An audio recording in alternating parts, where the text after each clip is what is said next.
కుబేరుడు ఈ పేరు చెప్పగానే ఠక్కున గుర్తొచ్చేది కలియుగ దైవం వెంకటేశ్వరుడు. ఎందుకంటే ఈయన పద్మావతి అమ్మవారితో శ్రీనివాసుడి వివాహం కోసం అప్పిచ్చిన వాడిగా పేర్కొంటారు. సాక్షాత్తు లక్ష్మీపతికే అప్పిచ్చాడంటే ఆయన ధనధాన్యాల విషయంలో తక్కువవాడు కాదు.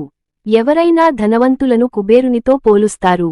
సిరి సంపదలకు, నవనిధులకు అధిపతి అయిన కుబేరుడు ఉత్తర దిక్పాలకుడు. అథర్వణ వేదం ప్రకారం ఈయన గుహ్యాధిపుడు. కుబేరుడు అంటూ అవలక్షణాలు లేదా అవలక్షణాలున్ శరీరం కలవాడు అని అర్థం.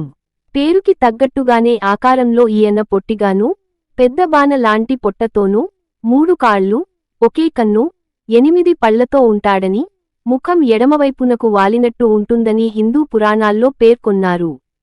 శ్రీ శివ, మత్స్య, స్కాంద పురాణాల ప్రకారం కుబేరుని శరీరం వినాయకుని పోలి ఉంటుంది.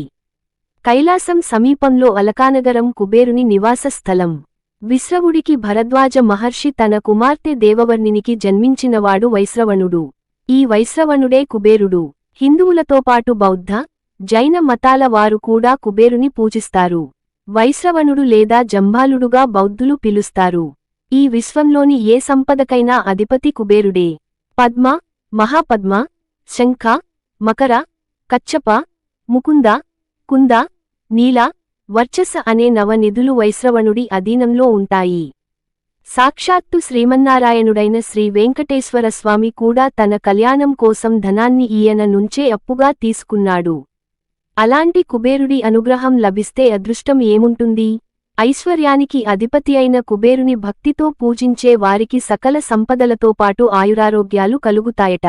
అలాంటి ఆయనను ఎలా పూజించాలంటే, ఉదయాన్నే తలంటి స్నానం చేసి రాహుకాలం, యమగండాలు లేని సమయంలో పూజను ప్రారంభించాలి. పూజగదిలో తూర్పువైపునకు కూర్చోవాలి. చెక్కతో చేసిన పీటపై పసుపు గాని ఎర్రటి వస్త్రాన్ని ఉంచండి.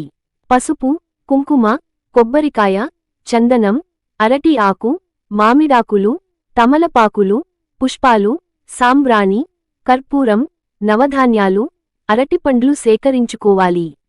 ముందుగా కుబేరుడికి ఎదురుగా ఆవు నెయ్యితో దీపాలు వెలిగించాలి. వినాయకుడికి తొలి పూజ చేసి పంచామృతాలతో అభిషేకించాలి. ఆ తర్వాత 5 సార్లు ఓం గం గణపతయే నమః మంత్రాన్ని జపించాలి.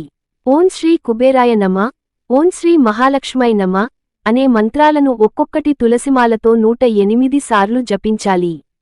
ఈ వీడియో మీకు నచ్చినట్లయితే లైక్ చేసి షేర్ చేసి కామెంట్ చేయగలరు.